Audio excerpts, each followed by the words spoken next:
Been up and down, but I know I'm fine. I'll take my time. I'm alive.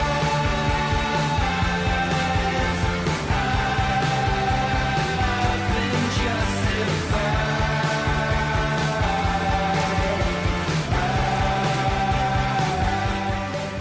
Over the past 10 years, I don't think there's been a game that I've played more than Spider-Man PS4, besides cooperative and multiplayer games like Destiny.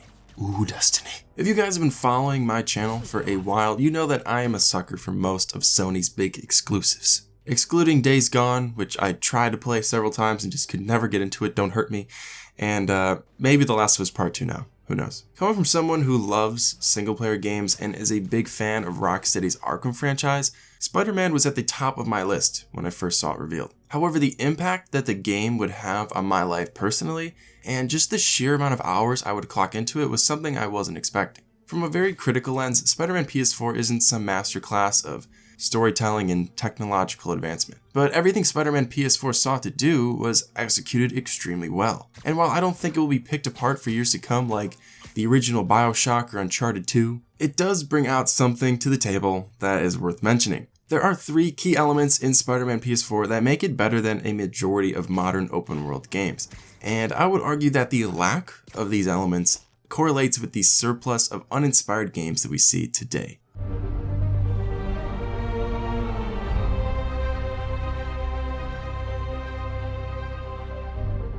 I'm sure you've all heard this at one point or another, probably said by your mother, but we live in a world where things are constantly fighting for your attention. While we watch Netflix, we're also texting or scrolling down our Instagram feed. I bet there's a lot of you out there right now that would find it a struggle if I challenged you to watch this video in its entirety and give your full attention to it. While this is a shared problem across all forms of media, I would say it's especially apparent in video games. At first you might think that's a little strange to say because, in order to play a video game you kind of have to interact with it, unless you're playing like Raid, Shadow Legends or something. And while that is true, video games are also significantly longer than movies and your average YouTube video. Or at least I would hope. With that in mind, the emphasis game developers and publishers put on their games, boasting how big and open it is, may seem kinda counterintuitive. On the surface, it may seem pointless to make games bigger and longer when only 20 to 25% of players finish them in the first place. Saying that there are hundreds of hours and tons of content in a game isn't a bad thing, but it often leads to mostly repetitive, copy-pasted, uninspired content. Spider-Man PS4 isn't an exception to this rule, as anyone who's played it knows that it is one of the most formulaic, by-the-books, open-world games possibly ever.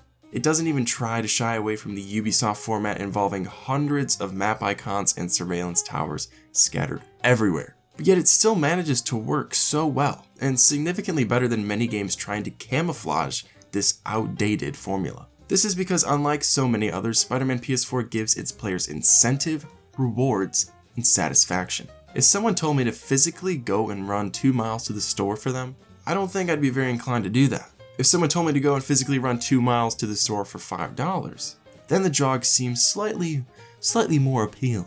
Turn that $5 into one crispy Benjamin, and I would complete that task without question. People will do just about anything if there's something worthwhile in it for them. This is how a lot of RPG or MMO games work. Particular quests and missions may be extremely grindy, but promise them an awesome weapon or gear piece in advance, and many of them will kill those 500 thrall. They may not go and get 100 void kills in the Crucible, but they'll kill them thralls, I guarantee it. I would argue players would have endured just about anything if Bungie made the original Gjallarhorn available via a questline. Another superhero game, Batman Arkham Knight, is a great example of this. Unlike the iterations that came before it, Batman Arkham Knight gives players an incentive to play beyond the final mission. Since it's your last night as Batman, it's your job to take the city back. This idea was emphasized on the marketing, it was emphasized within the game itself by showing a cell containing all the criminals you've locked up, and in the menus illustrated with a giant progress wheel. While some people didn't like that Rocksteady made players 100% complete the game to see the true ending,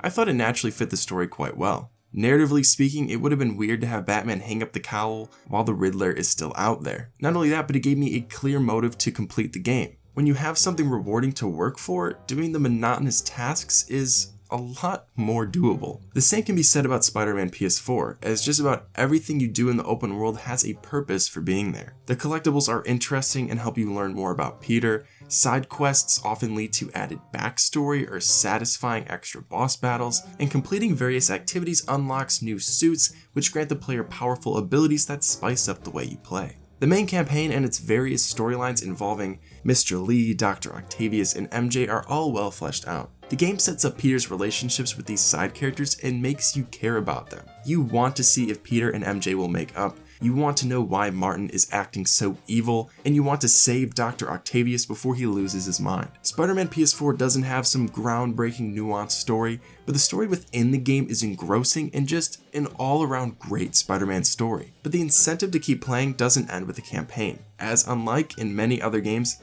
Spider-Man PS4's side missions also have a purpose. They either tell you more about the universe, provide a new suit with powerful abilities, or lead to a satisfying conclusion. While I'm sure there will be a sequel, Spider-Man PS4 acts as if it won't. In many other games, you would do all these tedious taskmaster challenges only for the quest to end with another audio log from him where he just tells you that he's leaving town and will be back soon. But not in this game.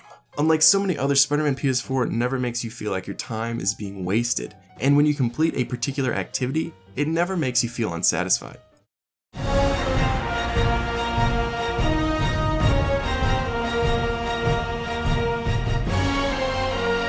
I'll admit pretty much all of these 3 points are related, but they're slightly different. The Platinum Trophy for Spider-Man PS4 is about 9%, which, if you're unaware, is extremely high. I mentioned before that most Finish the Story trophies are only unlocked by 20 to 25% of players. And Spider-Man has 9% of players 100% complete the game. Roughly 1 out of every 10 people that bought the game did every single mission, picked up every collectible, and completed every challenge. With that being said, many people would just probably call the game an easy platinum, but I would like to slightly reword that. Spider-Man PS4 is not an easy game. If you've played the game's DLC on the hardest difficulty, you would know that it can be frustratingly hard. I wouldn't necessarily call Spider-Man PS4 easy, but I do think it has ease of access. For collectibles especially, I think most people don't bother with them because they either don't have any value or they're too difficult to get.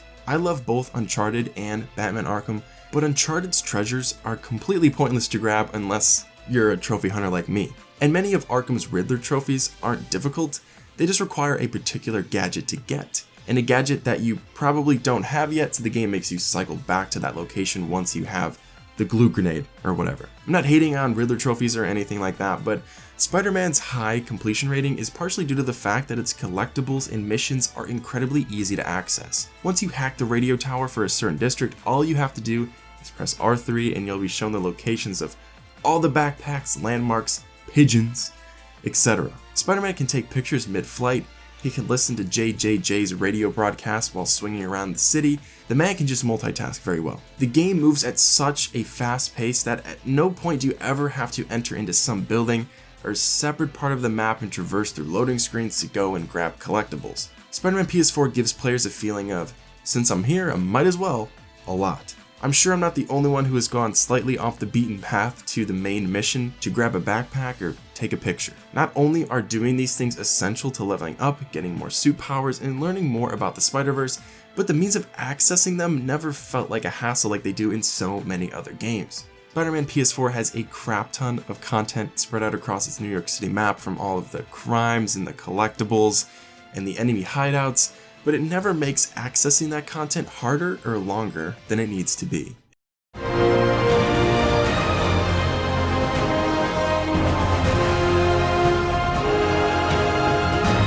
my last video, I mentioned how Neil Druckmann of Naughty Dog said he doesn't use the word fun when making The Last of Us Part 2, and I responded by saying that video games should always be fun.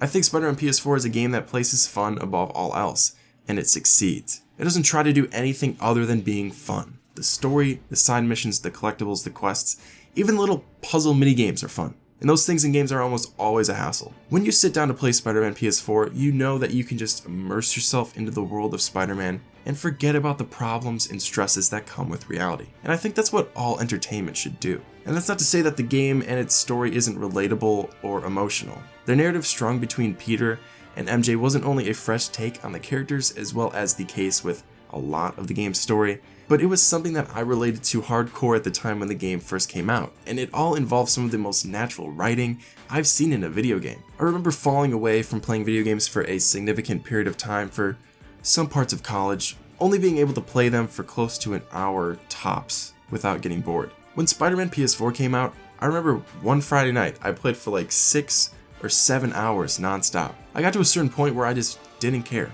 I wanted to keep playing, so I did. I was totally invested in everything that was happening.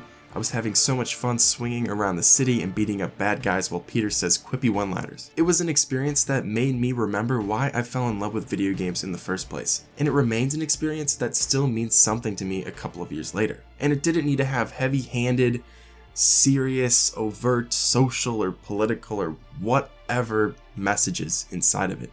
It was just meant to be enjoyable. Having played through the game multiple times, it's certainly not perfect, but I think Spider-Man PS4 is an excellent representation of what a video game should be at its core. Fun above all else. In a world where every story needs to be overly serious to be considered good and video game companies pump out hours and hours of content, Spider-Man PS4 is a breath of fresh air. I'm going to keep this conclusion short because I'm sure you guys get the point by now, but more games need to be like Spider-Man. Thank you guys for watching the video and making it to the end. If you enjoyed it, leaving me a positive rating would mean a lot. Also, so many people who watch my videos aren't subscribed, so make sure to do that so you don't miss any future uploads. Thank you guys again, God bless, and as always, I'll see you in the next one.